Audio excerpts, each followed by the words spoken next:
Selamat petang, salam sejahtera. Isu hangat petang ini, alang-alang demokrasi dah nak mati.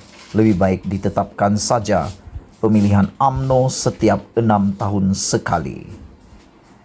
Ulasan seterusnya, jika diperhalusi pindaan perlembagaan yang diluluskan melalui Perhimpunan Agung UMNO khas semalam, dengan sendirinya menjadikan pemegang jawatan dalam parti itu dapat berkubang di kedudukan masing-masing sekitar 5 tahun selepas memenangi jawatan yang ditandingi. Meskipun ketetapan sebenar mensyaratkan pemilihan adalah setiap 3 tahun sekali, tetapi dengan keistimewaan sedia ada untuk melanjutkannya selama 18 bulan dan ditambah dengan pindaan baru, iaitu 6 bulan selepas PRU diadakan, bermakna tempo pemegang jawatan dalam UMNO selama ini adalah lebih lama berbanding hayat penggal parlimen itu sendiri, iaitu 5 tahun. Jika PRU diadakan genap 5 tahun daripada tarikh pembubaran parlimen sebelumnya, dan dengan itu pemilihan UMNO hanya diadakan 6 bulan kemudiannya, mereka yang berjawatan dalam UMNO lebih menikmati keistimewaan lagi kerana mampu memegang jawatan masing-masing selama 5,5 tahun lamanya. Wow, seronoklah mereka yang ada jawatan dalam UMNO sekarang, terutama Presiden dan mereka yang segerombolan dengannya. Mereka kini masih boleh mencatur kuasa dan menentukan calon dalam pilihan raya bagi memastikan masa depan tetap ceria walaupun sedang ada kes mahkamah misalnya. Daripada sudut yang lain, apakah keadaan yang berlaku dalam UMNO ini mampu menjadikan parti itu lebih diminati oleh generasi muda dan terus disokong oleh rakyat jelata? Dalam keadaan UMNO berkuasa selama ini, memang diakui ada kewajaran untuk menangguhkan pemilihan selama 18 bulan bagi memberi laluan PRU diadakan terlebih dahulu. Ini kerana pada ketika itu, penentuan tarikh PRU adalah dalam lingkungan kuasa Perdana Menteri dan juga merupakan Presiden UMNO menentukannya. Tetapi setelah UMNO tumbang dan kini kerajaan yang berkuasa adalah kerajaan campuran, malah mungkin selepas ini parti itu hilang lagi kuasa tanpa menang pilihan raya yang sedang dipegangnya sekarang. Mengekalkan ketetapan lama itu sudah tidak lagi relevan.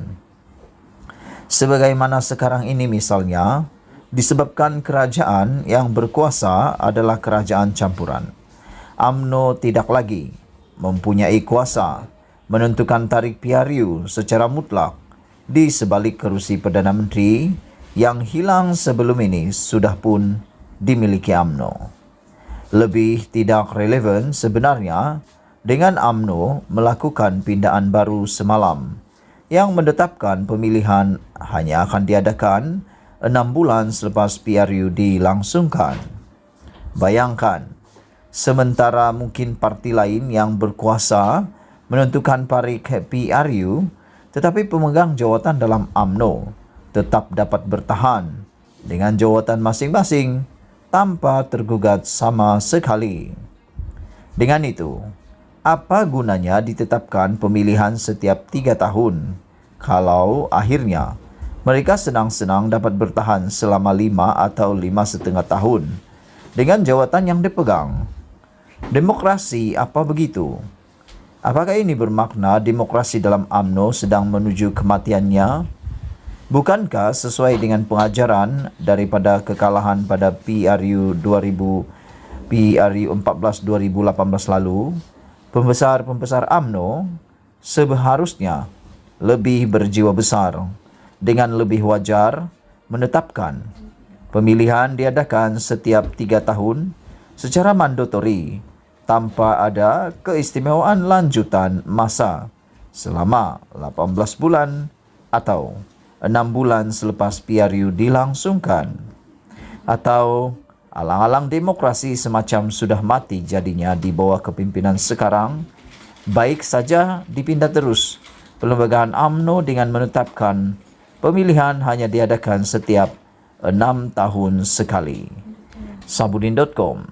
Sekian isu hangat malam ini. Jangan lupa tinggalkan komen anda, sila tekan butang subscribe dan kita jumpa Selamat lagi. Selamat petang, salam Bye-bye. sejahtera. Isu hangat petang ini, sumber dakwah IJM UMNO esok tidak sah. Khalid Nurdin kata tiada isu. Berita sepenuhnya. Keputusan UMNO memindah perlembagaan parti bagi membolehkan pemilihan parti diadakan dalam tempo 6 bulan selepas pilihan raya umum dalam Perhimpunan Agung Khas IJM esok meragukan dakwa satu sumber parti. Bagaimanapun, Naib Presiden UMNO Khalid Nurdin menafikan dakwaan bahwa AGM itu tidak sah. Bercakap kepada Malaysia Kini, sumber itu yang merupakan pemimpin kanan UMNO memetik kenyataan Jabatan Pendaftaran Pertubuhan ROS pada Ogos 2021 sebagai asas kepada keraguannya. Dalam kenyataan pada 10 Ogos 2021, Ketua Pengarah ROS Jasri Kasim berkata bahawa kepimpinan Majlis Tertinggi UMNO ketika itu hanya berboleh berfungsi sebagai caretaker sehingga selesai pemilihan dan mesyuarat agung UMNO 2021. Sementara dalam kenyataan berasingan bertarikh 30 Ogos, ROS memberitahu bahawa pemilihan parti itu mesti diadakan sebelum 29 Disember 2022. Maka, kenyataan-kenyataan ini membuatkan kita meragui keputusan pucuk pimpinan UMNO memindah perlembagaan parti, kata sumber itu yang tidak mahu mendedahkan namanya. Tambahnya, ROS dalam kenyataan 30 Ogos 2021 hanya memutuskan penangguhan pemilihan UMNO untuk penggal 2021-2023 sebagai sah. ROS tidak membatalkan keputusan awal yang lain. Seperti MT UMNO ketika ini hanya boleh berfungsi sebagai caretaker. Jadi, ini menimbulkan soalan, apakah AGM esok sah dari segi perlembagaan parti?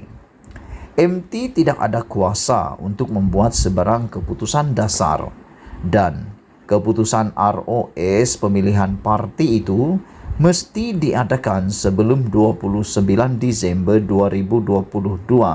Masih kekal, kata sumber itu lagi. Untuk rekod, kepimpinan caretaker bermakna MT yang diketuai Presiden UMNO Ahmad Zahid Hamidi hanya boleh menjalankan kerja-kerja pentadbiran parti. Tak ada isu, kata Khalid. Namun, Khalid ketika dihubungi menafikan segala dakwaan berhubung IGM esok. Itu surat ROS tahun lepas. Jika kepimpinan MT UMNO hanya boleh berfungsi sebagai caretaker PAU, mengapa PAU Perhimpunan Agung Tahunan Mac 2022 iaitu melepasi tarikh 30 Jun 2021 tak pula dipertikaikan? Tidak ada isu pertikaian IGM esok, katanya. Sementara itu, Zahid Hamidi berkata, IGM esok adalah selaras dengan kehendak ditetapkan ROS. Perhimpunan khas esok adalah selaras dengan kehendak ditetapkan ROS. Pindaan yang akan dilakukan esok adalah untuk memindah klausa yang termaktub dalam perlembagaan UMNO. Klausa 10.16 Perlembagaan UMNO yang ada mengatakan parti itu dibenarkan untuk memanjangkan tempoh khidmat pemegang jawatan 18 bulan selepas tamat tempoh atau selepas masa 6 bulan PRU, tulis Zahid dalam Facebook. Usul pindaan agar pemilihan UMNO diadakan selepas PRU akan dibuat di hadapan 2.666 perwakilan yang dijangka hadir esok. Untuk rekod pada 2009, UMNO melakukan 7 pindaan terhadap perlembagaan parti itu pada EGM yang diadakan bulan Oktober. Sekian isu hangat petang ini. Jangan lupa tinggalkan komen anda. Setiap daripada komen anda amatlah dihargai. Sila juga tekan butang subscribe untuk mendapatkan isu-isu terkini daripada channel ini. Malaysia kita punya, kita jaga sama-sama. Cintai Malaysiaku. Kita jumpa lagi. Bye-bye.